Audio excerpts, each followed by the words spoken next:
Welcome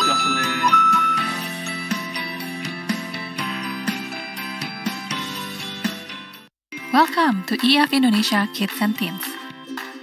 After successfully moving all of our classes to EF's premium online classroom, we are now excited to offer a new and entirely online Holiday Academy course to our current and new students.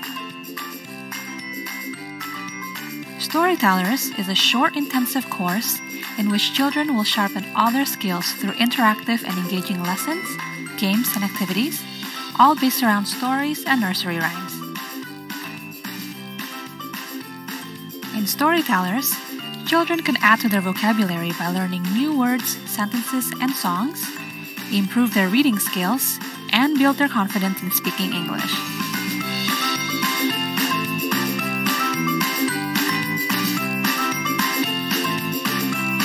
We are so excited to have you with us for our EF Holiday Academy. See you online!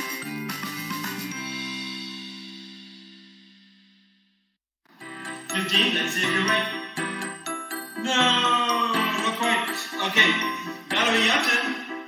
So, we got eat, drink, go to, and brush. So, which ones do they match? You know.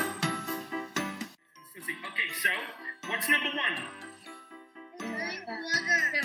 Yeah. Okay, next one, what's number two? Cool. You shouldn't go to bed late. Nice one. Okay, good job, everybody. I'm getting good. Everybody. Okay, so we got about 10 minutes to go. Tell me the spots that we can see in a museum. What are they? Good information desk. That's good. Okay. And then? Kitchen. That's good. Okay, what else? If you're kind of lost, and then you could see? Floor plan. Okay. Floor plan. That's good. Yeah. It's not the floor plan. It's the floor plan. Okay. I want somebody to make it into a sentence. Okay? But the sentence that we're talking about is a first conditional sentence. Hello everyone, my name is Camille and I've been an EF teacher for 3 years and I'm from New Zealand. We're really looking forward to having you join us in the online group classes. First of all, it's a great chance to increase your student talking time and practice English in this downtime. Second, it's a small group class, so you can enjoy meeting your fellow classmates and also the teachers you already know. And finally, you can be comfortable in your own.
Selamat pagi, ketemu lagi di hari Sabtu seperti biasa di EF Online Seminar. Kali ini nantinya seperti yang kalian semua ketahui, kita akan bahas tentang TOEFL. Kalau misalnya kemarin teman-teman sudah sempat ikut seminar TOEFL yang pertama, itu kita bahasnya tentang reading sama listening. Kali ini kita akan bahas tentang structure dan written expressions, oke? Tapi sebelumnya saya mengucapkan terima kasih sekali untuk teman-teman yang sudah berkesempatan hadir pagi hari ini dan semua peserta, Bapak, Ibu, kakak-kakak juga, terutama untuk teman-teman dari SMK Telkom yang luar biasa sekali antusiasnya untuk nunggu seminar TOEFL yang kedua ini. Jadi nanti kita akan langsung bahas saja kira-kira tips dan trik seperti apa dari Mr. Darren. Tapi sebelum itu, saya informasikan lagi kalau setiap minggu kita akan ada online seminar yang tetap terus akan berjalan setiap hari Sabtu jam 10 pagi. Nah, minggu depan kita akan ada seminar atau online seminar lagi yang topiknya menarik sekali ini. Karena kita akan olahraga bareng-bareng dengan salah satu pusat kebugaran ternama di Indonesia, yaitu Celebrity Fitness. Nah, untuk teman-teman yang mau join nih, kira-kira kalau misalnya teman-teman suka olahraga secara virtual di rumah, ternyata harus lebih hati-hati karena kita bisa cedera nih kalau asal ikut-ikutan olahraga online juga. Nah, besok minggu depan hari Sabtu jam 10 pagi itu akan ada tips aman untuk ikut olahraga secara virtual dari Celebrity Fitness langsung oleh master coach-nya Celebrity Fitness. Jadi nanti di akhir acara kita akan cantumkan link pendaftaran supaya teman-teman bisa langsung ikut online seminarnya hari Sabtu besok dan langsung olahraga bareng dengan kita. Sabtu depan maksudnya, bukan besok. Besok hari Minggu ya teman-teman ya, bukan hari Sabtu. Oke, kita langsung saja kalau gitu. Saya perkenalkan lagi pembicara kita pagi hari ini. Jadi masih sama seperti seminar sebelumnya yang membahas tentang TOEFL. So please welcome, good morning Mr. Darren. Hello, good morning. Thank you. How are you? I'm okay. Farid, I'm how are okay. you? I'm a bit nervous as always. Oh, don't be too nervous. Oke, jadi sepertinya tanpa basa-basi lagi ya teman-teman ya. Kalau misalnya teman-teman sudah ready di sini, ternyata di Zoom saja pesertanya kita sudah ada 75 orang, belum lagi nanti di YouTube.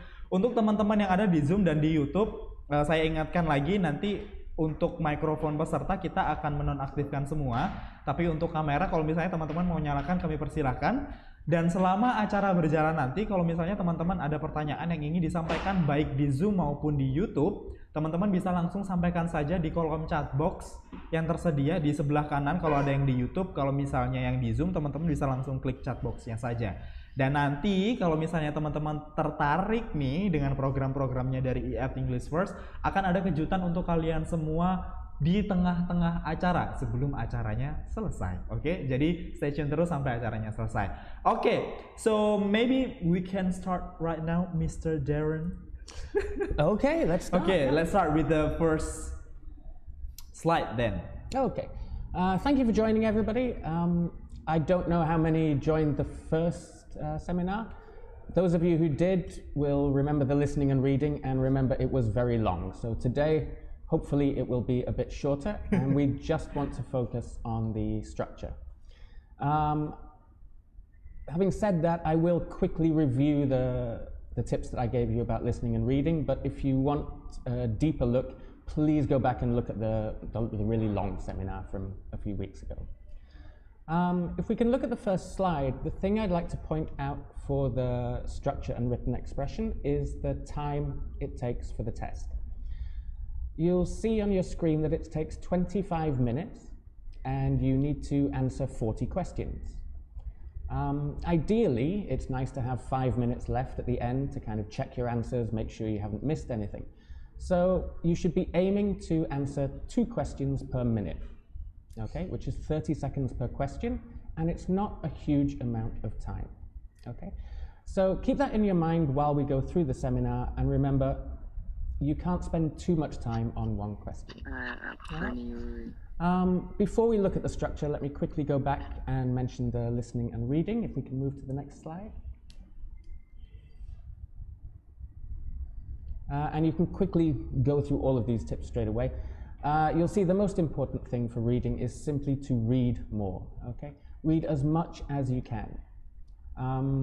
I know we're talking about kind of tips and tricks, but there's no real trick to improving your reading score without reading, okay?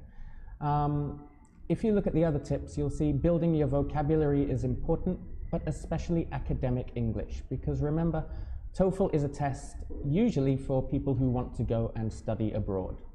So all the reading and all the listening tends to be things that you will encounter in university. So a lot of kind of lecture language and things like that. So the more you can read and improve your vocabulary like that, the easier it is to understand the reading.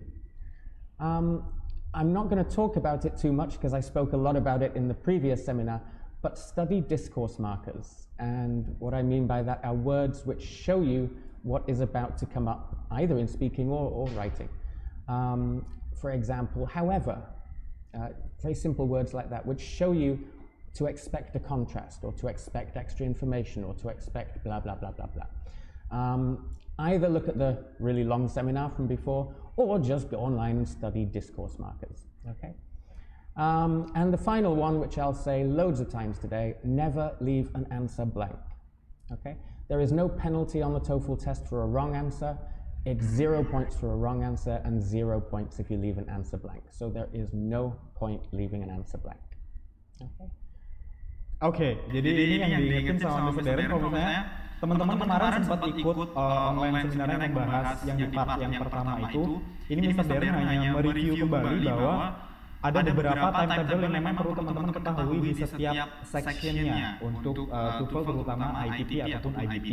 Nah nantinya kalau misalnya teman-teman mau nonton lagi seminar yang kemarin tentang listening sama reading tipsnya, itu kita sudah ada di YouTube-nya IF Surabaya. Jadi teman-teman bisa langsung lihat saja di sana karena hari ini Mr. Darren hanya akan mereview sedikit tentang listening and reading maksud saya. Jadi nanti di situ yang part reading ini Mr. Darren hanya menekankan teman-teman harus tetap menambah vocabulary-nya teman-teman dan belajar tentang discourse maker kalau tadi teman-teman sempat lihat di situ. Nah, apa saja yang dibahas? Balik aja ke YouTube-nya IF Surabaya, nanti teman-teman bisa langsung lihat di situ pembahasan tentang listening dan reading tips. Okay. Excuse me. If we can, let's move on to listening. I'll spend slightly longer talking about listening because the most important tip for listening is something that I think you just keep having to remind people of. First of all, build your vocabulary, especially academic English. It's the same tip. It's a great tip because it will improve both reading and listening, okay? Practice as often as possible. And when I say often, I mean regularly. If you can listen to some English every day, that's great. It doesn't have to be listening to an hour-long lecture. Just a short bit of English, but try and do it regularly. Try and do it every day.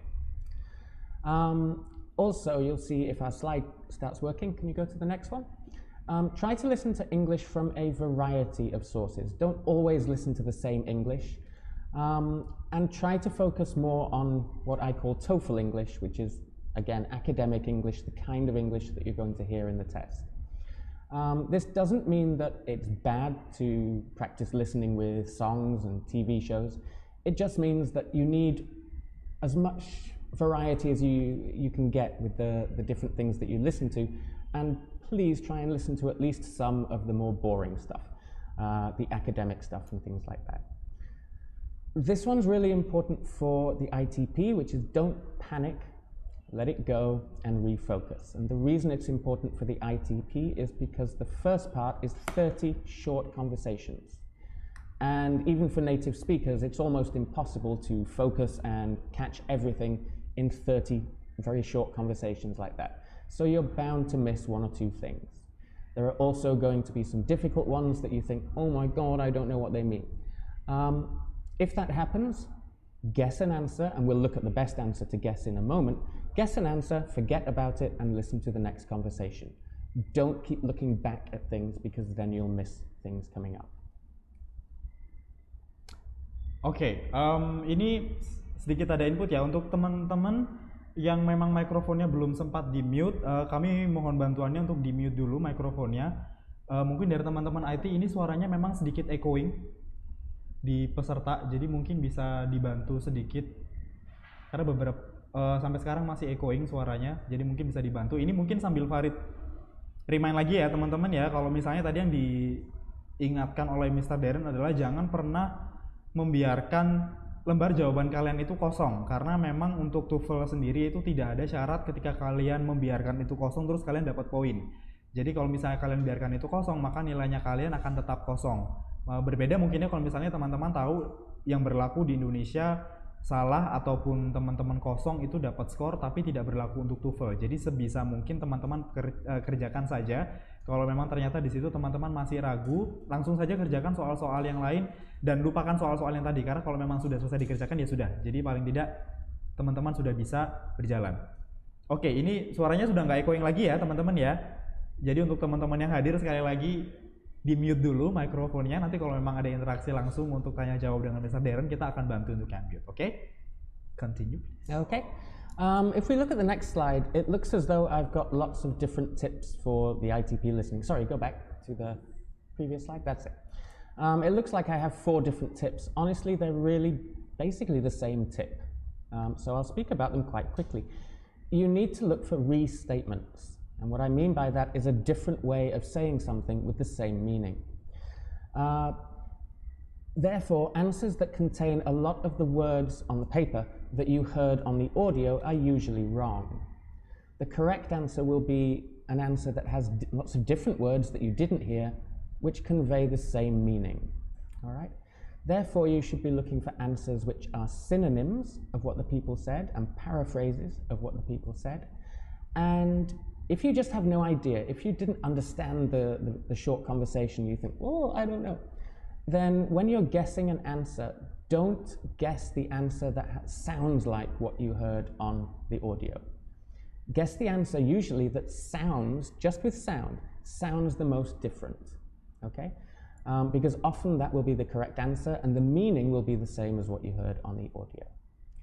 Again, if you want more in-depth listening tips, please refer to the previous seminar. And one more time, in red this time, never leave an answer blank. Okay? Oke, ini tips yang paling penting dari Mr. Darren ya. Kalau misalnya teman-teman mengerjakan listening test itu, biasanya jawabannya itu banyak sekali di lembar jawabannya itu yang teman-teman pikir bahwa yang kalian dengar dan ada di jawaban itu benar, padahal sebetulnya itu salah. Jadi kalau misalnya teman-teman dengar kata-kata yang mirip sekali dengan konteks listening yang teman-teman dengar, jangan pernah menjawab sesuatu yang sama dengan apa yang teman-teman dengar dengan bacaan di jawabannya, tapi temukan sinonimnya saja. Jadi kalau misalnya teman-teman dengar tapi maksud dari jawabannya itu sama dengan apa yang teman-teman dengar, bisa jadi itu jawaban yang benar. Pokoknya jangan pernah menjawab jawaban yang sama persis seperti apa yang teman-teman dengar dan itu sama persis dengan bacaan yang ada di jawabnya. Itu tips utama untuk listening test di TOEFL. Dan yang terakhir adalah yang ditekankan oleh Mr. Darren, jangan pernah meninggalkan jawabannya teman-teman itu kosong. Again, nggak ada aturan teman-teman meninggalkan itu kosong dan dapat poin 1. Jadi kalau misalnya ini TOEFL, kalian nggak akan dapatkan skor berapapun itu ketika kalian meninggalkan jawaban itu kosong. Dan kalau misalnya teman-teman mau review lagi untuk tips listening dan readingnya, bisa langsung dicek di YouTube-nya IF Surabaya. Nanti di situ teman-teman bisa review lagi untuk menyambungkan dengan seminar yang berjalan hari ini. Next. Okay. If we can move to the next slide now, we'll start focusing on what I want to look at today, which is this structure and written expression test. A lot of today might be bad news and good news, okay? First of all, the bad news, this test, even though it's only 40 questions, it tests your understanding of many, many different grammatical structures. Common ones, uncommon ones, and really weird, rare ones, okay? The preparation book that we use when they're looking at grammar, they have 60 different skills, each one looking at a different grammar point. So ideally, you know, for a native speaker, they should be aware of these 60 different things, and there are probably more as well. Now, obviously, we're not going to focus on all of those today. We're going to focus on 1 or 2. So we're going to focus on the most common ones. And if you look underneath, you'll see the ones in green, subjects and verbs. When I say common, I mean common in the English that we use every day and common on this test. Subjects and verbs are common in the English we use every day because every sentence has a subject and a verb. Agreement means that the subject and the verb match. Okay, and we'll look a bit deeper at that later. But the basic thing is you should have a single subject with a single verb and a plural subject and a plural verb. Again, you need to think about that, or maybe not think about it, but that's relevant to everything that you say, and it comes up a lot in the test. The final one I mentioned there is parts of speech, which we will look at if we have time. It depends how many questions we have. Parts of speech may sound like a strange thing. It simply means, are you using a noun when you need a noun? Are you using an adjective when you need an adjective, etc. Okay? And we're not going to look any further than that, but just to let you know what I mean by less common things, passive forms, comparatives, superlatives, tenses, all the kind of grammar that you study at school. They come up in the test quite a lot as well. And then you have things like what I call weird inversions. Inversion is where you invert the subject and the verb. So instead of saying he is happy, you make a question and say, is he happy? And then the verb comes before the subject. That's inversion. Now for questions, it's relatively common, but there are many strange, weird times that you invert the subject and verb. And they come up a lot in the TOEFL because they're kind of checking that you know all this really weird grammar. But we're not going to look at those today. And honestly, unless you have really good grammar, I wouldn't bother with those at all. Oke, jadi untuk ITP Structure and Written Expressions ini yang ditekankan oleh Mr. Darren adalah ada banyak sekali yang common dan uncommon. Kalau misalnya Mr. Darren tadi sebutkan ada 60 hal yang berbeda di ITP Structure and Written Expressions ini, tapi kita nggak akan bahas itu semua satu persatu. Sedang kita akan ambil apa saja yang sering keluar di ITP TOEFL test, terutama untuk yang structure sama written expression ini. Nah, yang paling sering keluar adalah yang di situ disebutkan, kalau misalnya teman-teman lihat yang di highlight hijau itu subject and verbs. Itu biasanya keluar. Teman-teman harus menentukan kira-kira subjeknya yang mana, verbsnya yang mana di setiap kalimat yang muncul. Dan kalau misalnya tadi yang menarik adalah di highlight merah itu tentang weird inversions, itu maksudnya adalah kalau misalnya di bahasa Indonesia teman-teman ngelihat susunan kalimatnya itu SPOK gitu ya, satu kalimat penuh, itu biasanya nanti di salah satu soalnya akan diacak oleh yang bikin soal. Jadi bisa saja P-nya setelah subjek gitu, terus keterangannya ada di setelah itu. Tapi teman-teman harus tahu bahwa untuk mengidentifikasi kalimat ini teman-teman bisa aja ketipu gitu. Itu yang namanya si weird inversions ini, dan itu akan sering kali muncul. Nanti Mr. Darren akan kasih contoh beberapa soal, dan teman-teman akan diminta untuk jawab terutama yang weird inversions ini tadi. Tapi kalau misalnya teman-teman ternyata punya kemampuan grammar yang lebih baik, Mr. Darren tadi sampaikan ya tidak akan khawatir untuk mengerjakan structure and written expressions ini karena semuanya tentang grammar. Jadi teman-teman diminta untuk melengkapi dan membetulkan kira-kira kalimat ini sudah sesuai dengan grammaticalnya atau belum, begitu. Okay. Excuse me. Therefore, before we move on, this is kind of bad news. The best tip I can give you for structure and written expression is to have good grammar. And if you don't have good grammar, improve your grammar, okay? But we can look at little things that come up more in the TOEFL test than they might do in other tests. Now, first of all, it's called structure and written expression because there are two sections in the test. If we can move to the next slide. The first section is structure, and there are 15 questions. All of them follow the same format. It's a sentence with a gap, and you choose the correct answer from 4 options. That's it. Okay. And just to make sure you're awake, we could practice one now if you like. Okay. Have a read of this one. Excuse me. And you can use the chat box or something now to type in your answer. Just type A, B, C, or D. Oke, kita coba ya teman-teman ya. Ini yang dijelasin oleh Mr. Darren adalah again untuk structure and written expressions ini akan ada 2 section. Section yang pertama itu structure, itu nanti akan ada 15 pertanyaan di TOEFL ITP.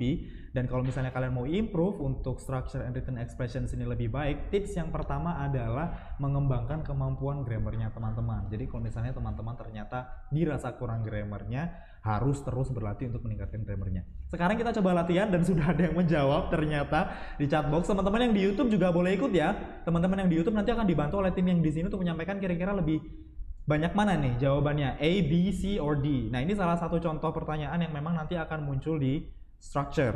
The questions blank test are worth on point each. Nah, jawabannya menurut teman-teman yang mana nih? A, B, C, atau D? Ini kalau misalnya saya lihat most of them answering C. In Zoom, boleh dibantu di YouTube teman-teman.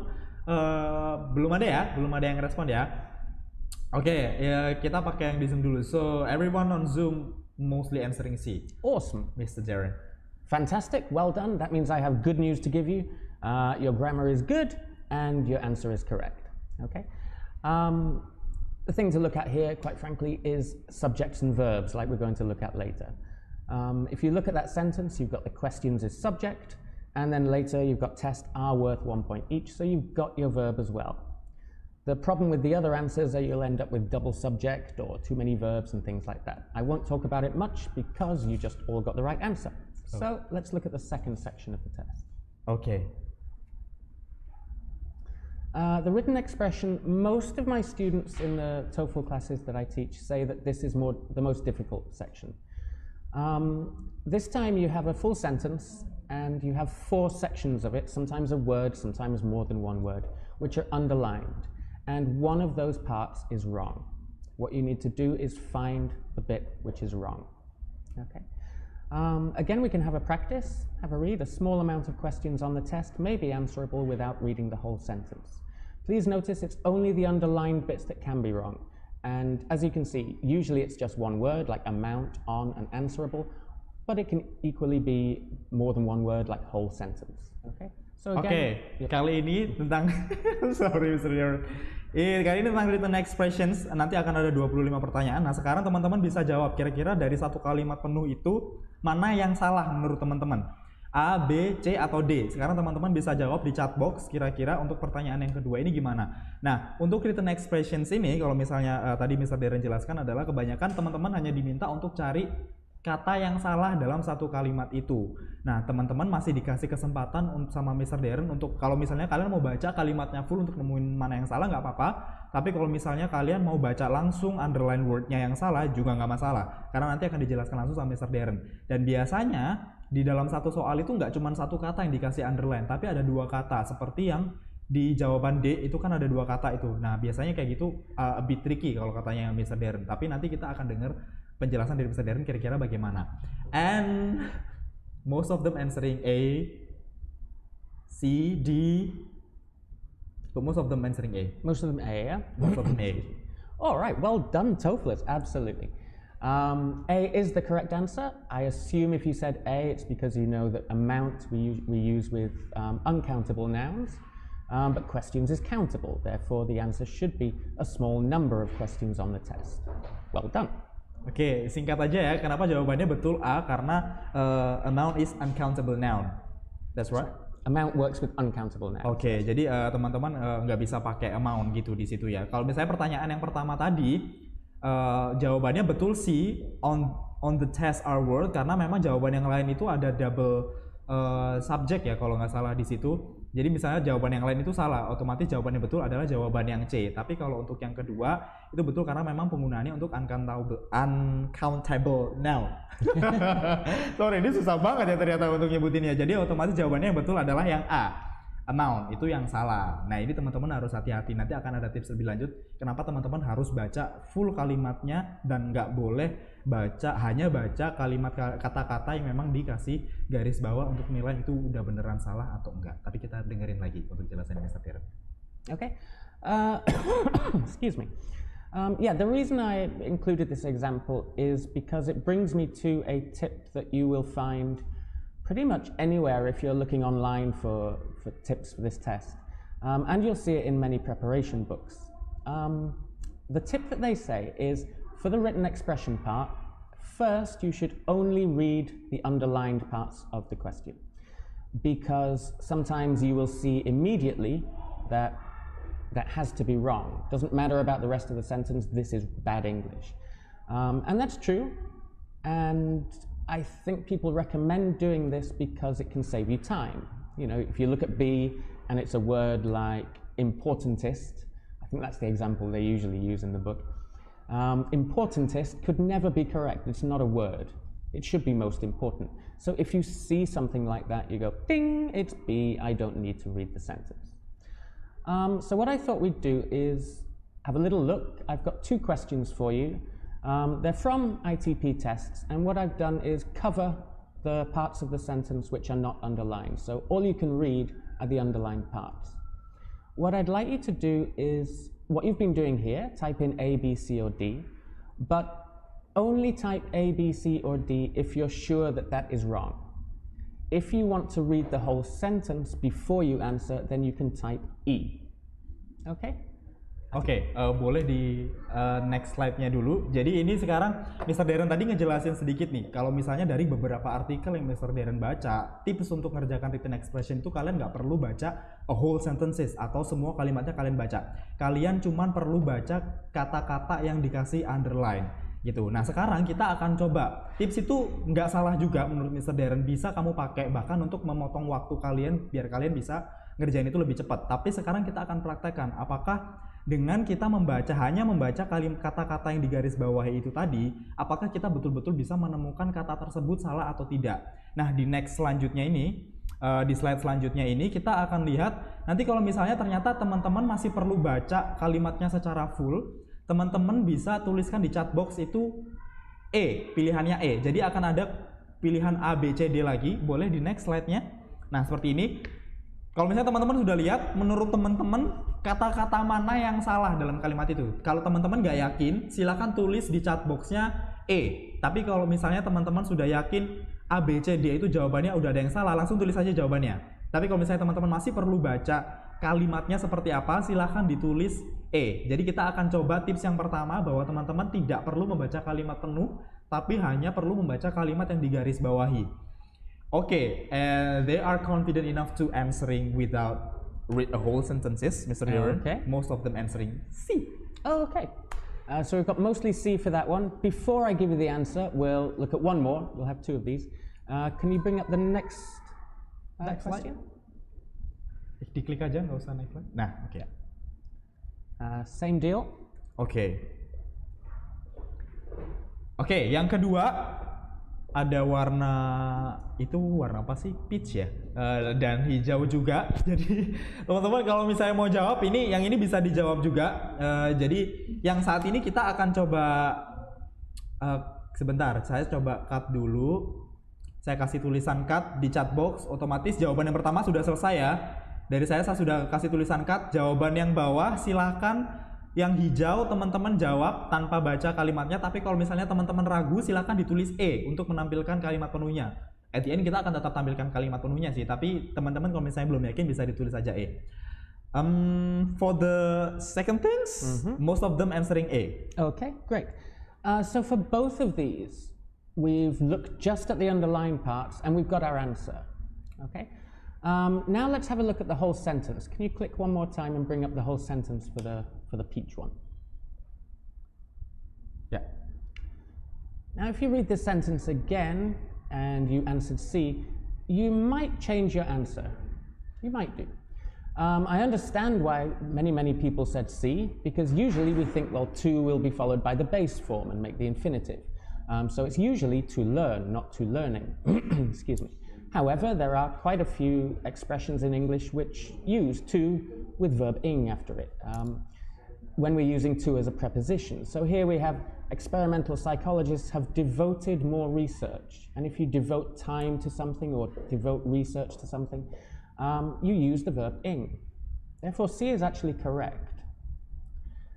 If you want, I'll give you 10 seconds. You can change your answer for the peach one. Oke, dikasih kesempatan nih sama Mr. Darren. Kalau misalnya yang green masih mau diganti, teman-teman jawabannya kira-kira yang benar yang mana, silakan dijawab. Nah, kalau misalnya yang jawaban yang pertama, yang peach itu teman-teman jawab kenapa akhirnya jawabannya C yang salah. Mungkin karena kalau misalnya teman-teman tahu to itu biasanya to learn, bukan to learning. Tapi kalau misalnya teman-teman lihat dulu full kalimatnya, padahal jawaban C ini nggak ada masalah. Jadi jawaban C itu bukan jawaban yang salah sebetulnya. Nanti akan dibahas oleh Mr. Darren kenapa akhirnya jawaban C itu bukan jawaban yang salah. Nah, nanti yang green kalau misalnya teman-teman masih mau jawab lagi karena full sentence-nya sudah muncul, silakan. Kalau misalnya mau diganti sama teman-teman, kita akan coba diskusikan lagi. And after you mention about that, most of them finally answering D. D for the green one. Oh, for the green one. Oh, I see. Okay. For the green one. Tapi kalau misalnya teman-teman yang peach kira-kira jawabannya apa nih? D. Green still A. Oke. And then teman-teman jawabnya D. Tapi untuk yang tadi jawabannya C ya. Oke. Sekarang kita coba discuss ya. Kira-kira yang peach ini jawabannya seperti apa? Let's discuss about the peach one. The peach one is the most difficult one. It's not D. D is fine. Any other topic is absolutely fine. And to learning is absolutely fine. If you look at the tense they use here, we've got experimental psychologists have devoted more research, and they're using the present perfect. We can't use the present perfect with what we call finished time phrases. Any phrase about time which has already finished. In about 1920 has finished. It was 100 years ago. So we can't use that with the present perfect. Therefore, A is wrong. It should be since. Okay, since 1920, psychologists have devoted. But you would only know that if you read the whole sentence. Let's move on to the... Oh, do you want to explain that first? Oke, ini kita coba bantu dulu ya. Kenapa akhirnya jawaban yang salah adalah yang in. Kalau misalnya teman-teman baca tentang experimental psychologists have devoted more research to learning than to any other topic, itu bentuk kalimatnya adalah present perfect, di mana itu nggak bisa pakai in kalau itu sudah selesai gitu ya. Akhirnya yang perlu diganti di in itu adalah since. Jadi kalau misalnya teman-teman tahu itu nggak seharusnya pakai in, tapi since about 1920 itu baru kalimat yang betul. Jadi kalau misalnya teman-teman, kenapa akhirnya teman-teman itu perlu untuk baca kalimat penuhnya supaya teman-teman juga tahu konteks pembicaraannya itu seperti apa. Jadi nggak cuman baca apa namanya, betul sih sebetulnya untuk melihat secara cepat dari kalimat-kalimat yang digarisbawahi akan memangkas waktu teman-teman dan bisa mengerjakan dengan cepat. Tapi akhirnya konteks kalimatnya teman-teman nggak akan dapat yang mana yang betul. Jadi akhirnya di pitch itu yang paling betul adalah, yang salah adalah A. Karena seharusnya dia pakai since, bukan in. Now let's discuss about the green one. Okay, the green one was easier for everybody. You know, just looking at the underlined parts, everyone said A, and you're correct. And then reading the whole sentence, everyone stuck with A. Yeah, nobody changed their answer. Yep. And you're absolutely right. Two reasons really. Number one, can is a modal verb, and therefore it must be followed by verb one, not based, which is either verb two or verb three. So A should be can be based. Okay? Now, well done. The point I want to make about this is I think people recommend just looking at the A, B, C, D in order to save time. And I don't think it does save time. Honestly, when I was planning this presentation, I looked through 9 different ITP structure tests. It was very boring, but you know, I did it for you. And what I found was just looking at A, B, C, or D, you can maybe find the correct answer. You know, one of those will definitely be wrong around 10% of the time. So for 10% of the questions, you might be able to go, yes, that's wrong. But that means for 90% of the questions, you'll be reading your A, B, C, D, and then you'll still have to read the whole sentence. So I don't really see how that saves time. The more important point is what we had with the peach one at the top. Excuse me. Sometimes it's easy to look at just a C or a D or an A or a B and think, no, that's wrong. Because, you know, to learning seems wrong. But with context around it, it's actually correct. So by only looking at A, B, C, and D, sometimes you can actually get the wrong answer. Okay, there is one question from participant Darren. So, why any other topic is correct? The peach one. Besides any other topic, it should be followed by plural, right? No. Nope. No. Any other can be followed by either. It depends what you're talking about. So you could say, what should we say? We could say that I am more handsome than any other person. Oh, okay. Which is obviously not true, but you know, grammatically it's correct. And we could say that we are more handsome than any other people. Okay. Any other works with single or plural. We'll have a little bit of a closer look at single and plural a little bit later. So hopefully that'll make it a bit clearer. Okay, itu menjawab pertanyaan dari di Raksyah ya. Jadi kenapa akhirnya any other topic di situ masih betul kalau misalnya yang dijelaskan oleh Mr. Darren tadi. Dan yang green tadi, so the best answer for the green one is? The best answer is A, absolutely. Yeah. A, absolutely, can paste. Jadi seperti yang dijelaskan tadi, kenapa akhirnya teman-teman harus baca ya? Karena kalau misalnya teman-teman tadi ikut beberapa saran yang ditunjukkan oleh beberapa artikel, kalian bisa baca underline word-nya aja. At the end, teman-teman akan tetap baca full sentence-nya lagi. Jadi akan tetap sama-sama buang waktunya. Jadi kalau misalnya tadi Mr. Darren bilang, baca aja semua kalimatnya dulu, baru akhirnya teman-teman bisa apa namanya itu mendiskualifikasi memang kalimat-kalimat mana yang akhirnya nggak tepat di kalimat-kalimat tersebut. Itu dari Mr. Darren. So next. Okay. Hopefully we can go through this quite quickly because you seem to be doing quite well. Yep. So let's move on to the next slide, which is about subjects and verbs. Okay. For very basic English, every sentence needs a subject and a verb. And if you look at the simplest sentence there, my friend can sing, subject, verb. Easy peasy. But you won't get easy peasy simple sentences in TOEFL. You might have subject, verb, object. My friend sang a song. Okay, still easy. Then you'll have slightly more complex sentences. I put subject, verb, blah, blah, blah, because there could be all sorts of different things to make up the rest of your sentence. And you'll see in the example, this one actually has 2 subjects and 2 verbs, one for your main clause and one for your dependent clause. So my friend, subject, sings, verb, excuse me. And then for your other clause, he, subject, wakes, verb. Okay? And now things are starting to get slightly more complex. Then other things they can do to make it confusing are invert at least part of the verb, like instead of my friend can sing, make a question, can my friend sing? But that's not TOEFL's favorite thing. TOEFL's favorite thing is to put a load of confusing words in between the subject and the verb. Now, if you look at the next sentence, you'll see here they've got my friend, subject, who is coming to the party, can sing. And it's still the same subject, it's still the same verb.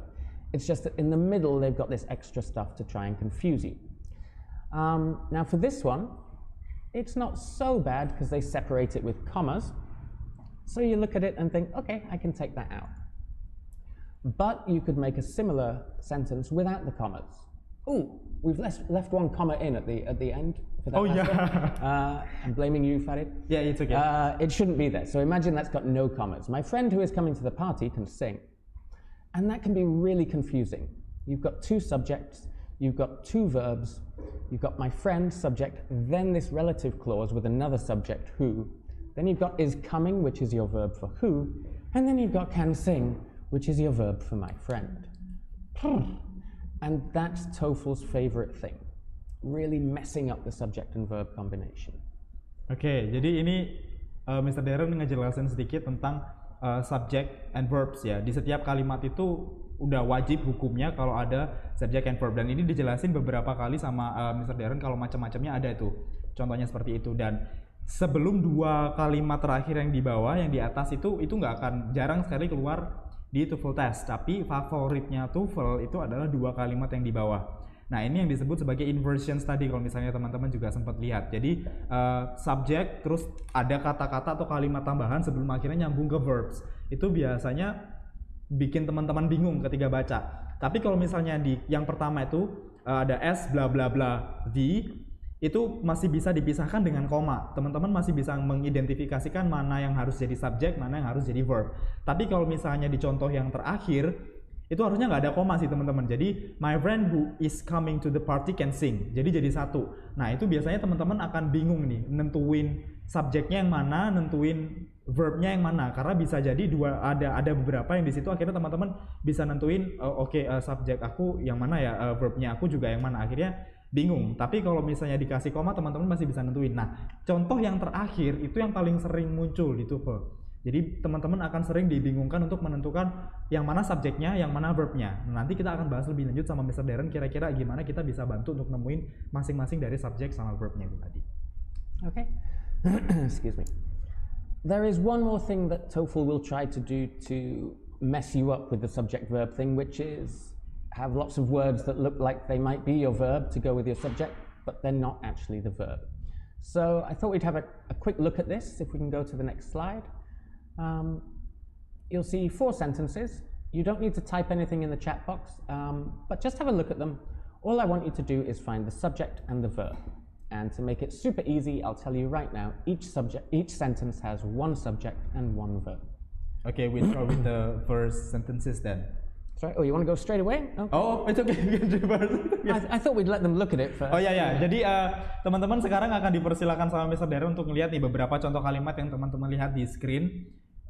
Termasuk teman-teman yang di YouTube juga ya, nggak perlu nulis apapun di chat box. Jadi teman-teman bisa simpan sendiri aja. Kira-kira di kalimat yang pertama, studying TOEFL is a lot of fun. Subjeknya yang mana, verbnya yang mana? Teman-teman tentukan sendiri. Silakan dibaca dulu. Nanti kita akan discuss mungkin. Aku perlu coba nggak ya? Nggak usah deh, takut salah juga. nggak terlalu itu banget. Oke, let's discuss. Okay. The first sentences. Kita coba lihat ya teman-teman. Kira-kira prediksinya betul atau nggak? Subjeknya yang mana, verbnya yang mana? If we look at the first one, if we can just click one time. There we go. So you'll see here, studying TOEFL is your subject and your verb is. Okay, I'm not going to say anything more. Let's look at number 2. This time your subject is I, your verb is love, and this time studying TOEFL is your object. Okay, again I won't say any more. Let's look at number 3. Now again your subject is I, and your verb is have been studying, and TOEFL is your object, and then this other thing that looks like it might be a verb, to improve, that's not your verb, that's an infinitive. Okay, let's look at number 4. This time your subject is the students, your verb is are, and this time studying TOEFL is a participle phrase, okay? Now don't get too scared about all these different phrases with infinitive and participle phrases, and I didn't even mention gerund. Because the point I want to make, I will make in a second after Farid has translated for me. Oke, ini bingung ya, karena sebetulnya saya sendiri sebetulnya kalau masalah grammar itu juga nggak terlalu jago, bahkan nggak jago-jago banget gitu ya. Tapi kalau misalnya kita tahu di situ tiba-tiba teman-teman yang kalimat ketiga deh, I have been studying, ternyata have been studying-nya jadi verb. Terus objeknya jadi TOEFL, dan to improve-nya ternyata jadi infinitive, bukan verb-nya. Jadi kalau misalnya teman-teman harus hati-hati juga ya. Again, tips yang tadi sempat ditekankan sama Mr. Darren terkait structure and written expression itu harus lebih dikembangkan grammarnya teman-teman. Jadi harus hati-hati lagi. Terus yang terakhir, the students studying TOEFL are very diligent. Ternyata are-nya jadi verb, dan di situ ada participle phrases juga. Studying TOEFL dan subjeknya ada di the students. A bit confusing ya, sama aku juga nggak begitu paham. Dengerin Mr. Darren lagi jawab. Good, it probably is confusing, but you don't need to worry so much about whether it's a participle phrase or whether it's a gerund or an infinitive. If you click on the next slide, the point I want to make here is if you have the present participle, which you guys usually call verb ing, it cannot be your main verb. It cannot be the verb to go with your subject unless it's working with the verb to be. It must work together with the verb to be. So you remember the students, what was it? The students who are studying, I think it was, wasn't it? Or have been studying TOEFL. There you've got the verb to be, been and studying. That makes it the verb, that's continuous. Okay? So take a look at these 3. And all I want you to tell me is not whether or not the sentence beginning could be correct. I just want to know if the verb ing is a verb or not a verb. Okay? Oke, ini salah satu tips ya untuk teman-teman biar gampang membedakan kira-kira untuk jadi verb itu gimana. Kalau misalnya teman-teman lihat di sini, verb plus ing itu nggak bisa jadi main verbnya tanpa ada sesuatu seperti to be itu. Nah, sekarang ada 3 contoh kalimat yang di situ keluar untuk teman-teman saja. Untuk teman-teman saja, nggak perlu nulis di chat box. 3 kalimat itu sudah betul nggak verbnya seperti apa? Karena di situ ada ada holding, telling, and then watching. Untuk penempatan di struktur kalimatnya itu mereka sudah betul atau enggak. Untuk teman-teman sendiri aja ya, nanti akan dibahas oleh Mr. Darren. Oke, Mr. Darren? Okay, Farid, let's look at number 1. They will be holding. Is it your verb, yes or no? They will be holding. Nope. Why not? A feeling. It's a terrible feeling. Remember, it can be your main verb. It will be a verb. It is a verb if it's working with a form of the verb to be. Okay? So yeah, we've got they will, and then you've got be, and then you've got verb ing. So that is a verb. It's got be and verb ing. What about number 2? Number 2. Can you click again? Nah, oke. Muncul itunya, itu betul. Number 2, he was always telling no. No, why not? Another feeling. Not such a bad feeling this time, because it might look as though you don't have the verb to be, but you do. Remember, it doesn't have to be the word be, it just has to be a form of the verb to be. And the verb to be has more forms than any other verb, really. So it could be been, being, is, am, are, was, were, blah, blah, blah, blah, blah. And this one's got was. Was is the past singular form of the verb to be. Therefore, was telling is a verb. Okay, it's past continuous. So that is your verb. Oke, teman-teman, yang dimaksud adalah di sini bukan harus to atau be ya. Maksudnya form of verbs to be itu bisa macam-macam. Jadi bisa be, being, am, was, were, Something like that, Mr. Darren. Ya, itu jadi verb. Nah, kalau di kalimat kedua ini, he was always telling, karena di situ ada was dan telling berarti memang sudah jadi verb. Otomatis kalimat ini betul. Sama saat kalimat yang pertama sama kalimat yang kedua itu betul. Karena sudah ada form of to be-nya. Tapi nggak harus to atau be ya. Itu banyak. Teman-teman nanti bisa pelajari tentang form of to be-nya itu tadi. Jadi kedua kalimat ini betul. Jangan pakai feelingnya kayak Farid ya. Don't Next, worry, Mr. Darren. I have high hopes this time, Farid. The man watching TV is Okay, no. No, good. It's totally no. Why not? No form to be. Well, no form of the verb to be, absolutely. Now, importantly, that doesn't mean that you can't start a sentence like this. It could be the man watching TV is falling asleep. That sentence would be fine. Your subject would be the man, but your verb wouldn't be watching TV because there's no verb to be. Your verb would be is falling. Verb to be, verb ing. Okay. Oke, bisa ya teman-teman ya untuk membedakan ya. Jadi form of the verb to be-nya itu again yang saya tekankan nggak harus to atau be, tapi semuanya ada banyak. Jadi dua contoh kalimat ini nanti bisa teman-teman pakai contoh untuk latihan lah ya. Dan untuk teman-teman yang minta materinya, again nanti coba saya sampaikan sama Mr. Darren apakah ini boleh di-share atau tidak. Tapi kalau misalnya teman-teman nanti ternyata belum bisa mendapatkan materinya, seminar ini akan terrecord dan terupload di YouTube. Jadi teman-teman bisa nonton itu lagi, termasuk seminar TOEFL yang pertama tentang reading dan listening. Oke? Kita lanjut dulu dengan Mr. Darren. Okay. I'd like to give you one quick example of a question, from one of the ITP tests, just to show you how TOEFL might try and confuse you using this point. If you can click again, you'll see another question.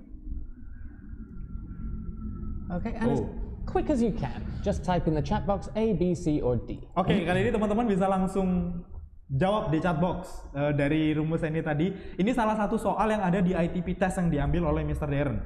Dan a bit confusing juga, dan akan tetap bikin teman-teman bingung. Jadi tolong silahkan dijawab kira-kira kalimat ini mana yang salah dari kata-katanya A, B, C, atau D. Teman-teman silahkan jawab, nanti akan kita diskusikan langsung kenapa kalimat itu salah. Can I try? Yep. What do you think? Pulling on the ocean reduce the number of breaking waves.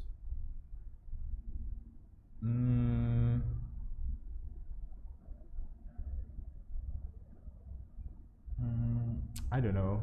B? B? Okay.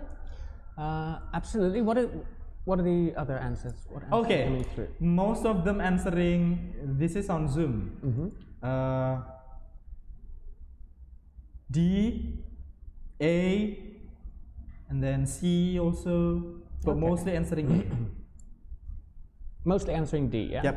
All right, well done, everybody, again. D is the correct answer. I'm sorry, Farid. But again, it looks confusing because you've got lots of things that look like they might be verbs and they don't go with any subjects. So if you're looking at this sentence, you might see raindrops and go, okay, that's my subject. I know that's my subject, raindrops. And then you look at falling and think, okay, that's my verb. I got subject, verb. On the ocean, okay, that's a preposition phrase showing me which raindrops. Reduce, now I've got two verbs. I've got double verb. So one of these must be wrong. And you can end up spending way too much time focusing on the beginning of that sentence, when you don't need to. Falling is not a verb.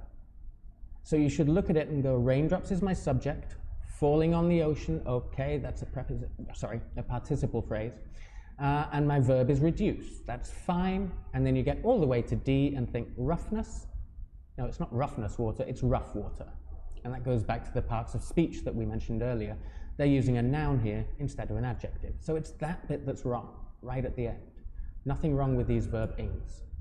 Oke, jadi kalau misalnya teman-teman lihat lagi ya, sesuai sama yang sempat kita bahas di atas itu, kita ada dua verb nih. Kalau misalnya teman-teman bingung, akhirnya ada falling sama reduce. Tapi kalau misalnya kita lihat lagi rumusnya, falling harusnya bukan sesuatu yang itu juga. Akhirnya ada di reduce tadi, atau misalnya di jawabannya ada yang di D. Jadi roughness tadi akhirnya bukan sesuatu yang betul dalam susunan kalimat tersebut. Itu kalau misalnya teman-teman lihat ya. Oke, next. Okay. My next tip is, well, my next thing is very similar to this one. It's just slightly more complicated. Okay. Slightly more. Slightly more complicated, yeah. If we can go to the next slide. So verb ing cannot be your main verb without the verb to be, but the past participle, which is what you guys call verb 3 usually, cannot be your main verb either, unless it's got, again, the verb to be or the verb to have working with it. Okay? If you use the verb to be plus verb 3, you'll be making the passive. If you use the verb to have plus verb 3, you'll be making some kind of perfect tense. Don't worry if that's a bit too confusing. Just remember, if you see verb 3 alone with no other verb helping it, it's not your verb. Okay? Oke, ini tentang verb 3 ya. Jujur saya sendiri juga agak bingung nih nangkapnya seperti apa. Tapi verb 3 ini nggak bisa jadi main verbnya teman-teman kalau misalnya di situ tidak ada yang ngebantu si verb 3 ini, sama seperti verb to be sama verb to have. Jadi kalau misalnya teman-teman bingung, sekali lagi yang harus teman-teman pakai adalah ketika menemukan verb 3 di situ di dalam kalimat, tapi ternyata nggak ada yang ngebantu si verb 3 ini untuk verb to be dan to have-nya, berarti itu bukan verbnya kalian. Jadi sekali lagi rumusnya seperti itu, sama seperti yang pertama tadi, kalau misalnya verb plus ing ternyata nggak ada yang ngebantu seperti verb to be-nya, otomatis dia nggak bisa jadi verb. Oke, itu yang perlu teman-teman tanamkan. Nah sekarang ada 3 kalimat, dipakai sendiri, silakan ditentukan kira-kira kalimat 3 kalimat itu betul atau salah. Nggak perlu ditulis di chat box, nanti kita langsung discuss dengan Mr. Darren. Okay. Let's discuss it. Same deal, same thing we did last time. But remember, this time it is a verb if it's got either the verb to be or the verb to have. So if you look at number 1, the dog has eaten the cake, which is eaten a verb? Yes. Good. Why? Because there's has before. Absolutely, it's got has. So has eaten is just present perfect. The dog's eaten the cake. The cake eaten by the dog was blah, blah, blah, blah, blah. Yes or no? The cake eaten by the dog. Nope. No? Good. Why? No form to be or to have. Good. There's no form of the verb to be or the verb to have working with eaten. Later at the end you'll see this verb to be, but that's going to be working with something else or working alone. So for example, the cake eaten by the dog was supposed to be for me. Okay? And then was is your verb. Yeah, that's fine. But was is your verb, eaten is not. Again, eaten is making this participle phrase. Okay. What about the third one? The cake was eaten by my dog. Okay? The cake was eaten by my dog. Yep, that's true. Absolutely. Was eaten is your verb and it's passive. Easy peasy, lemon squeezy, I hope. Maybe. So before we go on to your practice question, this one's more confusing not only because you can use verb 3 with have or be, but also because for regular verbs, verb 2, the past tense, and verb 3, the past participle, are the same. So when you're looking at these, don't just look at something that might be verb 3 and think, oh no, it's alone, it can't be a verb. If it's verb 2, that's fine. Let's have a look at the next sentence. Oke, tadi dijelasin sama Mr. Darren, ini nggak hanya berlaku untuk verb 3-nya juga ya teman-teman ya. Jadi kalau misalnya teman-teman di situ akhirnya menemukan ada verb 3, oke, this is good for me, tapi ternyata ada verb to setelahnya. Tapi itu juga bisa jadi verbnya kalian ya, kalau misalnya ada from to be atau from to have. Jadi even itu verb to atau verb 3, kalau misalnya ternyata di situ teman-teman bingung cari subjeknya, rumusnya tetap sama. Verb 3 plus from to be sama from to have tetap bisa jadi subjeknya teman-teman di situ. Oke, verbnya teman-teman di situ. Okay, if we can bring up the sentence, you can have a look. Now I will say this, all of your answers here have got the word used. Used could be verb 2 or it could be verb 3. You decide, in this sentence, is used verb 2 or verb 3, and then find your right answer. Oke, kali ini boleh dijawab ya teman-teman ya di kolom chat box ya. Di situ jawabannya ada banyak banget, hampir semua, emang semua pakai used. Tapi again, kalian kan harus baca lagi tuh kalimatnya kira-kira dia use-nya tuh kepakainya untuk verb 2 atau verb 3. Jadi silakan dijawab. Aku coba jawab deh.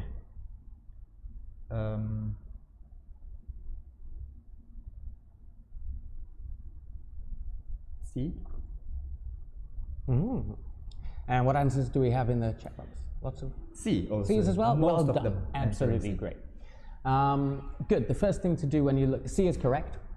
The first thing to do when you look at this sentence is, again, look for subject and verb. Iron works as a subject, great. But then there's no verb there. We've got 4 weapons and tools in the Bronze Age, following the Stone Age. Okay, we need to find a verb.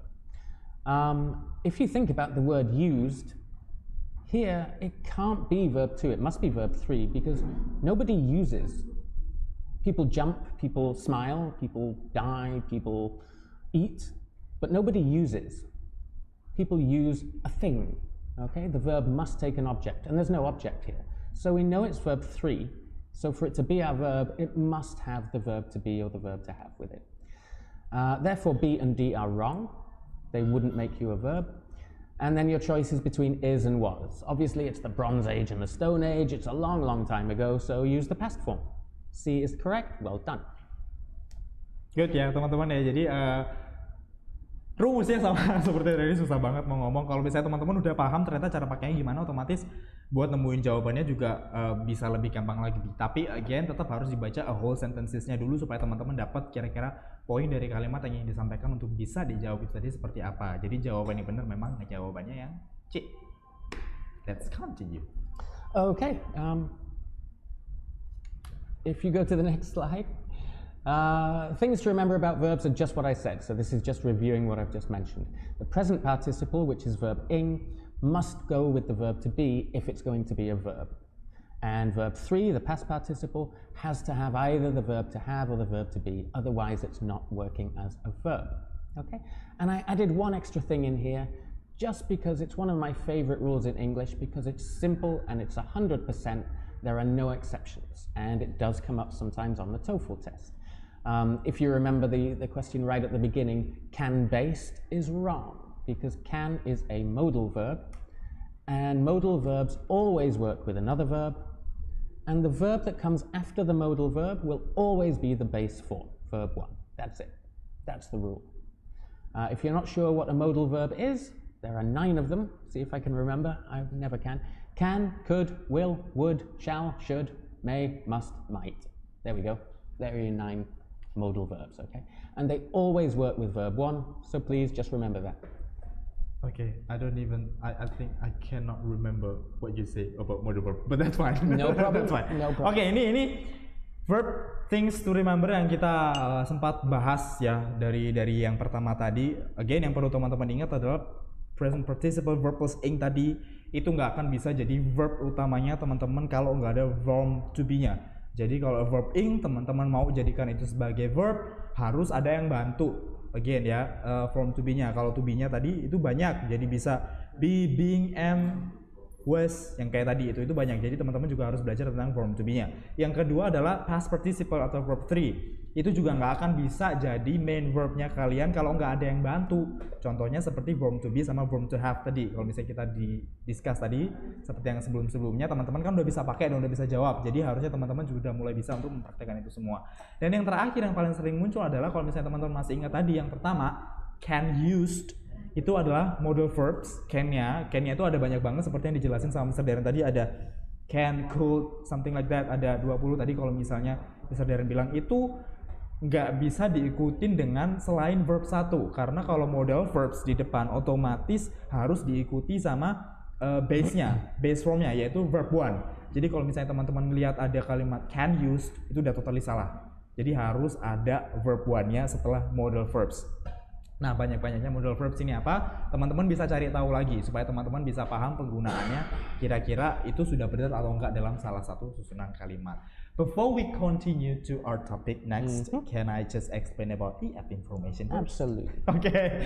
Nah, seperti biasa kita sebelum lanjut, saya mau sampaikan dulu untuk teman-teman semua, kita buka sesi konsultasi terkait kemampuan bahasa Inggris teman-teman atau Bapak Ibu yang hadir hari ini. Jadi kalau misalnya teman-teman nih, karena kita kebetulan topiknya hari ini tentang structure dan grammar, dan teman-teman mau tahu nih kira-kira aku mau ngukur kemampuanku sendiri nih tentang grammar, kira-kira yang kurang yang mana, teman-teman bisa memanfaatkan fasilitas untuk konsultasi gratis dengan course konsultan kami hanya dengan format submit nama saja teman-teman di 0822 2000 submit nama dan usia. Nanti teman-teman akan dihubungin oleh tim course konsultan kita untuk melakukan tes kemampuan bahasa Inggrisnya teman-teman. Jadi nanti di situ teman-teman akan tahu kira-kira yang kurang ini grammar atau speakingnya nih dari teman-teman. Nah, grammar apa kira-kira yang kurang, nanti teman-teman juga tahu apa aja yang perlu dipelajari, dan ini gratis.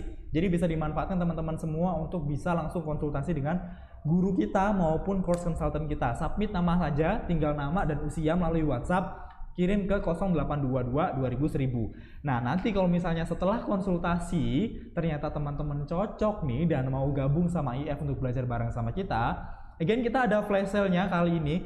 Jadi kalau misalnya teman-teman mau gabung khusus hari ini, teman-teman bisa beli voucher senilai 1 juta rupiah hanya dengan 500.000 saja. Boleh diganti next slide-nya.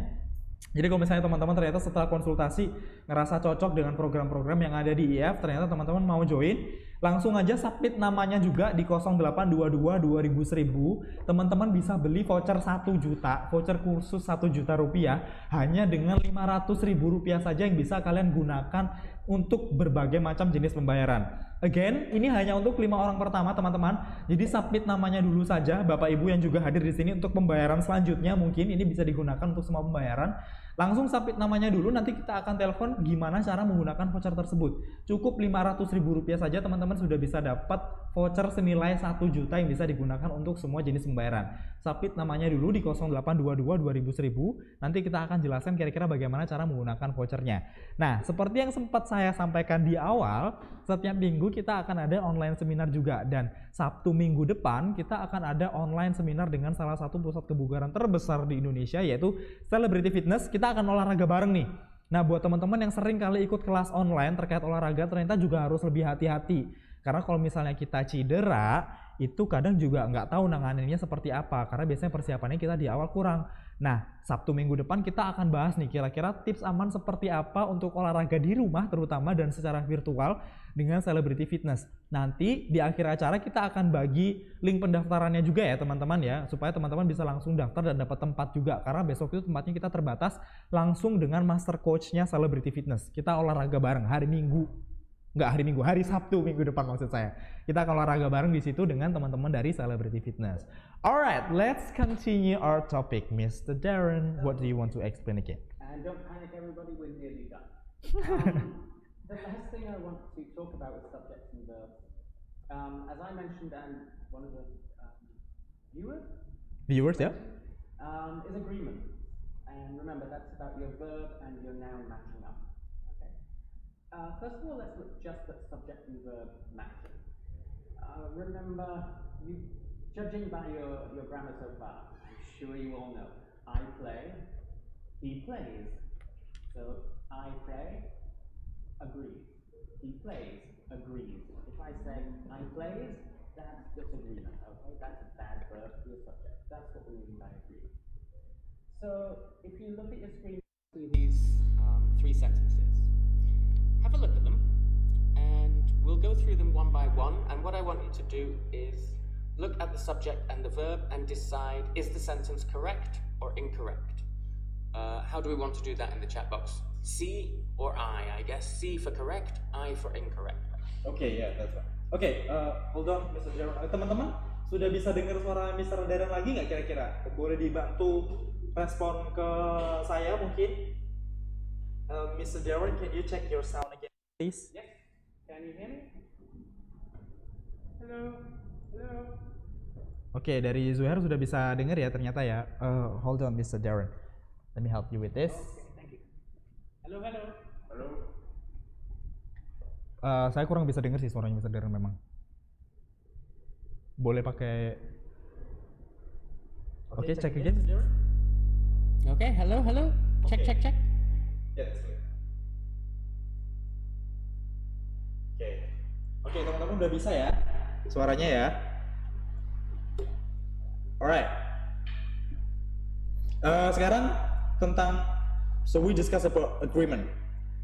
We want them to try. Yes. To answer. Let's just look at the first sentence first, and they can decide if it's correct or incorrect. If it's correct, C. If it's incorrect, I. Oke, jadi teman-teman silakan dijawab ya teman-teman. Ini ada 3 contoh kalimat tentang agreement. Menurut teman-teman sendiri kalimatnya ini sudah benar atau salah? Only for the first sentences ya, Mr. Darren. We'll do them one. So Oke, kita akan coba ngelakuin satu. Sekarang untuk kalimat yang pertama teman-teman kira-kira bener nggak ini? kalimatnya. Untuk kalimat yang pertama ini, the Prime Minister always eats at 6 p.m. Kalau misalnya menurut teman-teman benar, silahkan ketik C di chat box. Tapi kalau misalnya menurut teman-teman ini salah, ketik I. Correct and incorrect. Jadi bisa dijawab di chat box ya. Untuk kalimat pertama dulu, nanti kita akan discuss. Correct. Okay. For me is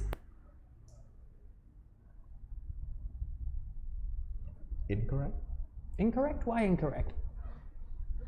The Prime Minister always eats.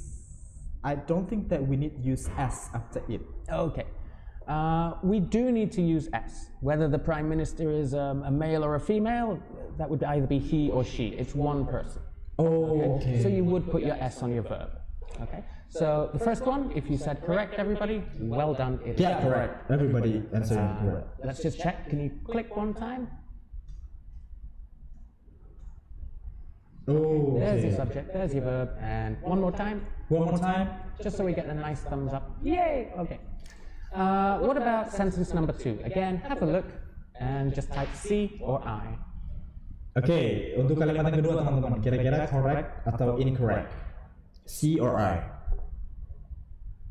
The Prime Minister and his wife always eats at 6 p.m. Now they answer it incorrect. Incorrect. What do you think about it? I don't think They're always right. Just say what they say. Okay, now I trust the participant. It's incorrect. Absolutely, yes it is. If you click again, we can look at the subject and the verb. This time your subject is bigger. It's the Prime Minister and his wife. Therefore, it's two people, therefore they, and therefore there should be no S on your verb. Well done. Oh, no need S on the verb. Not if it's plural, not if there's more than one person. Okay. So finally, sentence number 3, correct or incorrect? Kalimat yang ketiga teman-teman bisa dicoba. Correct or incorrect? Accompanied by his wife always. Oh, it's confusing. Yes. But they say correct. They say correct? Yeah. I trust them. Yeah. You Okay. should trust them, absolutely. Well done. Correct. If you click again, we can look at the subject and the verb again. And the subject and verb are exactly the same as your first sentence. Okay. And you'll see with these little commas again, this extra information that doesn't really affect your subject. Your subject is still just the Prime Minister. So the meaning of sentence number 2 and number 3 are the same, but the grammar is different. So again, here we have a single subject and a single verb. Well done. Awesome. Oke ya, teman-teman lebih jago ya ternyata dari saya. Jadi semua jawabannya sudah betul kecuali saya. Okay. Okay, now next, Mr. Darren. The last thing is, I don't even know if this is really called agreement, okay? When people talk about agreement in grammar, it's usually subject and verb, but I call it agreement, so that's what I'm going with. Nouns don't just have to agree with their verb, there are other words that suggest either single or plural, and you should make sure they match, so a single word with a single word. If you look at these, and going back to our question earlier about any other, a, an, another, this, and that have singular meanings, so they should never refer to plural nouns. Okay, and underneath that you'll see some that have plural meanings: few, many, these, those, several, and there are others.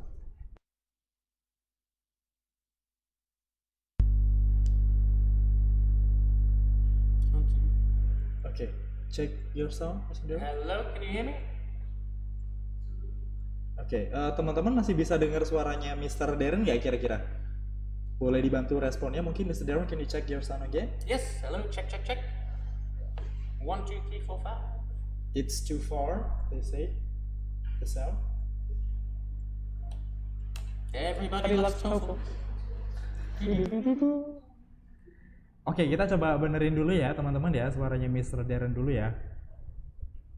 Oke, ini kalau misalnya teman-teman lihat, ini salah satu contoh agreement ya. Kalau misalnya teman-teman lihat di situ ada contohnya another, this, that have a singular meaning and then you never refer to plural nouns. Kalau misalnya di situ, jadi konsep ini teman-teman masih bisa pakai dan boleh dicatat ataupun nanti kalau misalnya mau di-review ulang di YouTube, teman-teman bisa lihat bahwa ini adalah contoh yang dipakai di kalimat agreement gitu ya.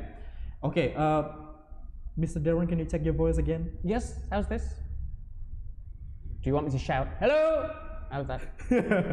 Okay, I can hear you better, but teman-teman bisa dengar suaranya Mr. Darren lebih baik ya di sini ya. Boleh dibantu responnya mungkin ya? Yeah, I think so. Okay. Yes, okay, that's clear. Let's continue our discussion. So, yeah, we have these words that are specifically either singular or plural, so they should work with single or plural nouns. Let's think back to that question we had, which was any other topic. Yep. And I think the question was, surely that should be topics. Use it with a plural noun. And I understand why the person said that. If you look at an other, the word another literally means an other thing. It's the an at the beginning which is making it singular. But that doesn't mean that you can only use other with plurals. You can use other with single things.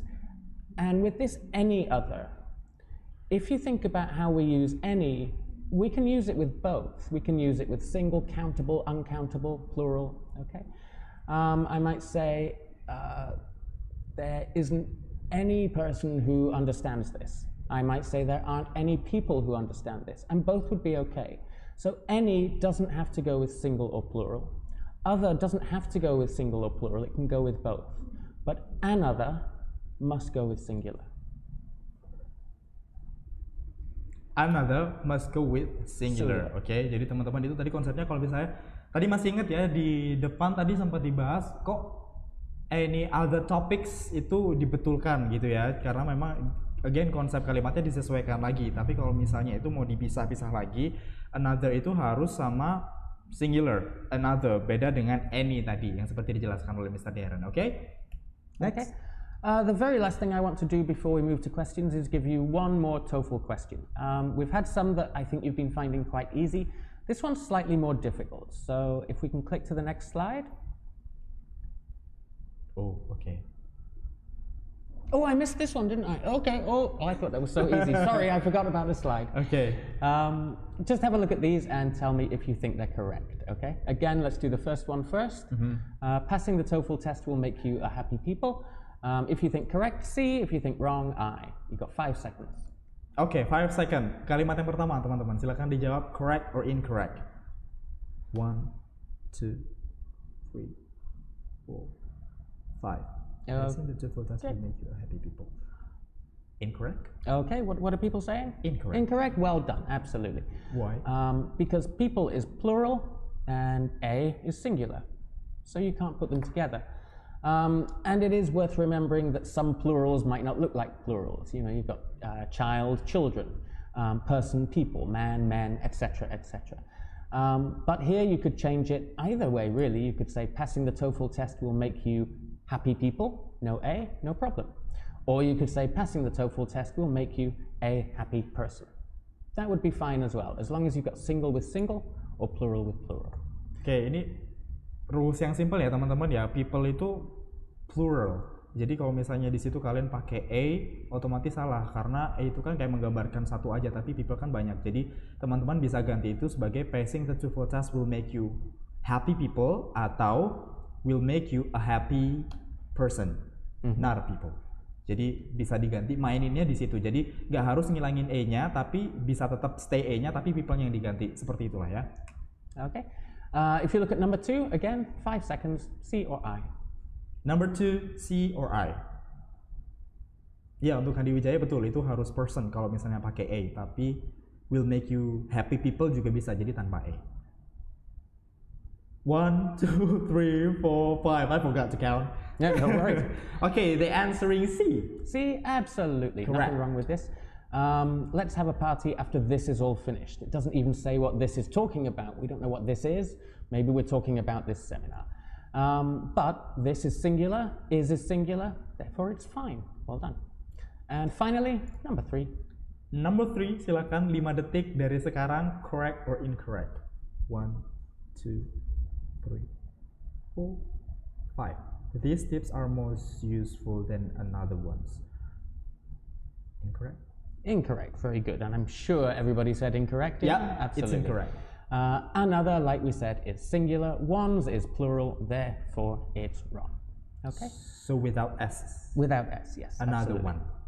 Yeah. Or you could say these tips are, well, you would say these tips are more useful than other ones. Oke. No and at the beginning of other. No and other. Oke. Nah, rumusnya gitu ya teman-teman ya. Kalau misalnya ternyata baca ya plural sama plural, singular sama singular gitu ya. Jadi kalau misalnya di sini kan kita lihat di kalimat yang pertama sama yang ketiga itu ada plural sama singular, susah banget ya mau ngomong itu.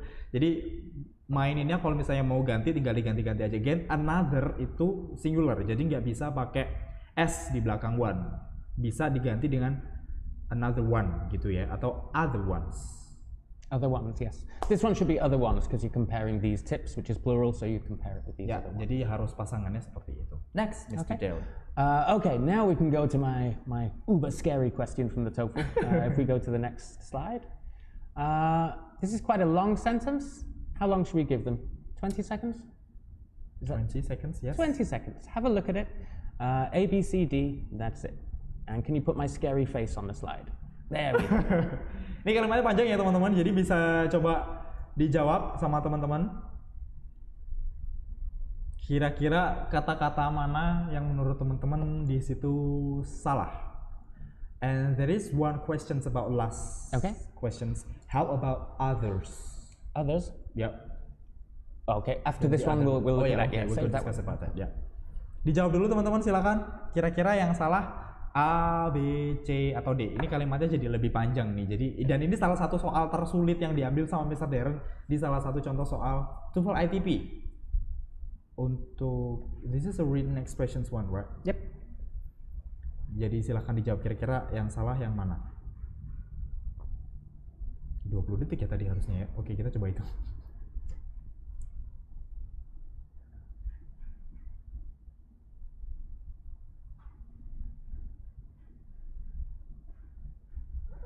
Okay, I'm trying to answer. I don't know. C. Okay. What are most people saying? C, D, C, D. C, D, C, D? Yeah, D, C, D, C. That's underwear, isn't it? Okay. All right. Okay, yeah. Thank you guys, well done. C is correct, so if you said C, really, really, really well done. Please go back. The reason I wanted to put this question in is because it's a good example of all those things together, different ways that TOEFL will try and confuse you with subjects and verbs and agreements like that. If you look at the beginning, we've got according to many economists. That's extra information. It's cut off by a comma, and it's one of these participle clauses. You can forget about that. You won't find a subject and verb there. So let's look for our subject. We've got international specialization in the production of some goods. Okay, your subject is in there. And then we've got more extra information, such as cars and computers. You can take that out as well. And then you've got increased world efficiency and output, comma, making all nations richer. Again, the making all nations richer is not part of your main sentence. So find your subject. International specialization in the production of some goods. Is that single or is it plural? Well, it's single because specialization is uncountable. In the production of some goods is extra information, this preposition phrase. Again, separating your subject from your verb. So what you end up with is specialization, increase. That's wrong because specialization is singular, increase is plural. So if you said C, very well done. Teman-teman ternyata udah mulai bisa pakai ya ini ya kalimatnya ini aja kalau misalnya aku mau coba jawab tadi beneran pakai feeling loh. I can't even describe this along sentences which one is correct and incorrect. No, it's quite. And they do the right thing. Yeah, absolutely, very well done. Jadi seperti yang this one is a really tough sentence. So if you did get it wrong, don't stress about it. Anything you want to say before we go back to that question? Oke, jadi kalau misalnya teman-teman lihat tadi ya seperti yang dijelaskan oleh Mr. Darren, karena again harus dibaca betul-betul sebetulnya kalimatnya, dan yang ditekankan sama Mr. Darren tadi ada specialization di situ karena itu plural, ya, dan increase ini singular, jadi otomatis di situ teman-teman specialization is singular. Singular, jadi ya yang increase itu yang plural, jadi di situ akhirnya teman-teman nggak bisa pakai kata-kata C untuk di dalam situ akhirnya.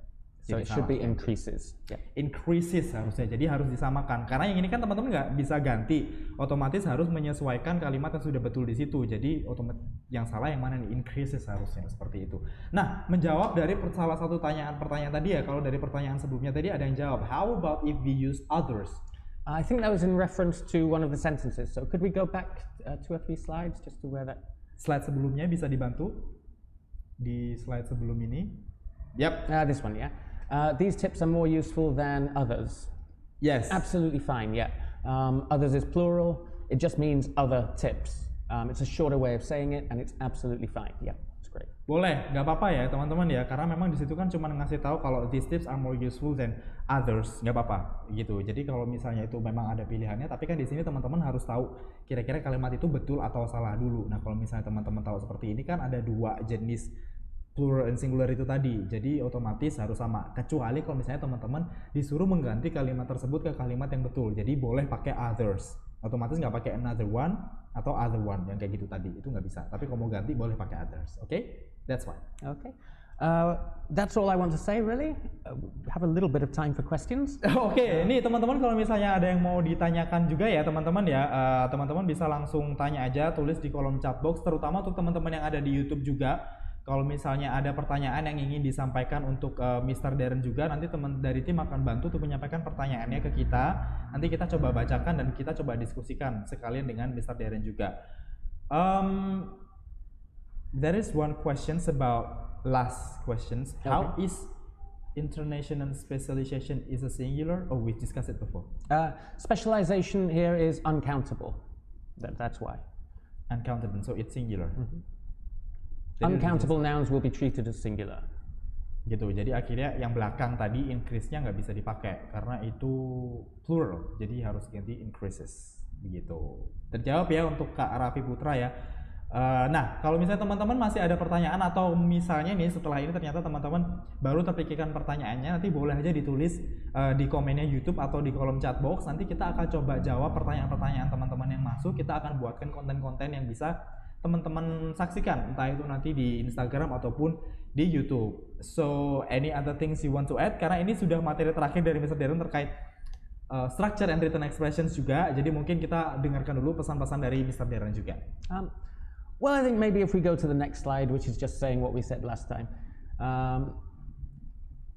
You know, this is about improving your TOEFL score without doing a preparation course. And yes, it's possible.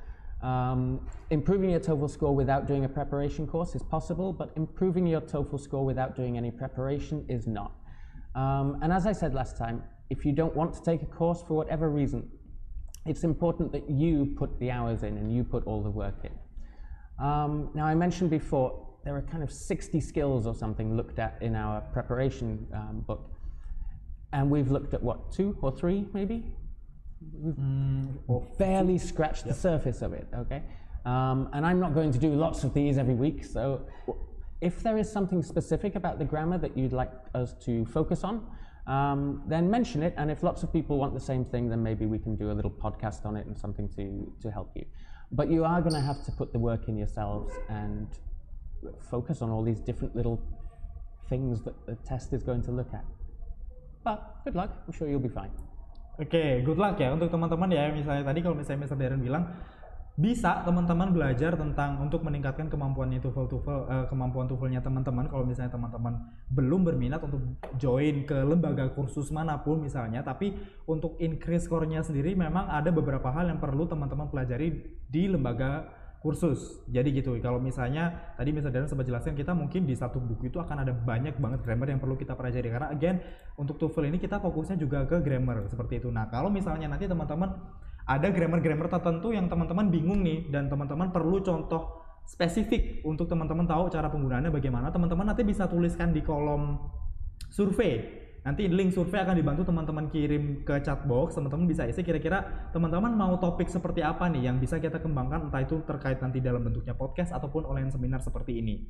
Nah, sebelumnya kami juga mau mengucapkan terima kasih untuk teman-teman yang sudah bergabung dari seminar yang pertama terkait TOEFL sampai hari ini kita menyelesaikan tentang TOEFL. Semoga apapun yang disampaikan oleh Mr. Darren semuanya bermanfaat untuk teman-teman, dan kalau misalnya teman-teman mau mereview lagi materi-materi dari seminar yang pertama terkait listening dan reading sampai yang terakhir ini tentang structure dan written expression, teman-teman masih bisa menyaksikan semua yang terjadi hari ini dan kemarin di YouTube IF Surabaya. Jadi nanti kalau misalnya teman-teman mau mengisi materi apapun itu terkait grammar yang teman-teman masih bingung, silahkan tulis nanti di link survei yang akan dikirim oleh tim kita di chat box. Nanti teman-teman bisa kasih input di situ kira-kira materi apa yang teman-teman mau untuk kita diskusikan langsung dengan guru-guru kita yang lain. So, Mr. Darren, thank you so much for your time and your sharing session about TOEFL. Thank you very much for your help, Mr. Farid. And thank you for joining everybody. Terima kasih ya sekali lagi untuk teman-teman yang sudah datang, dan sekali lagi kalau misalnya teman-teman jangan lupa untuk mengisi survei yang setelah ini kita akan kirim di chat box. Jadi teman-teman tim bisa dibantu ya untuk mengisi surveinya juga, karena again kita butuh sekali input seperti seminar hari ini dan seminar beberapa waktu yang lalu itu berdasarkan input dari teman-teman juga topik yang kita angkat. Dan jangan lupa kalau misalnya teman-teman berniat untuk bergabung di seminar kita minggu depan, kita akan olahraga bareng, kita akan berkeringat bareng, jadi supaya nanti nggak bosan juga, langsung daftar saja. Nanti saya akan bantu kira-kira linknya seperti apa yang bisa teman-teman pakai untuk daftar. Oke, sekali lagi terima kasih untuk teman-teman yang sudah join.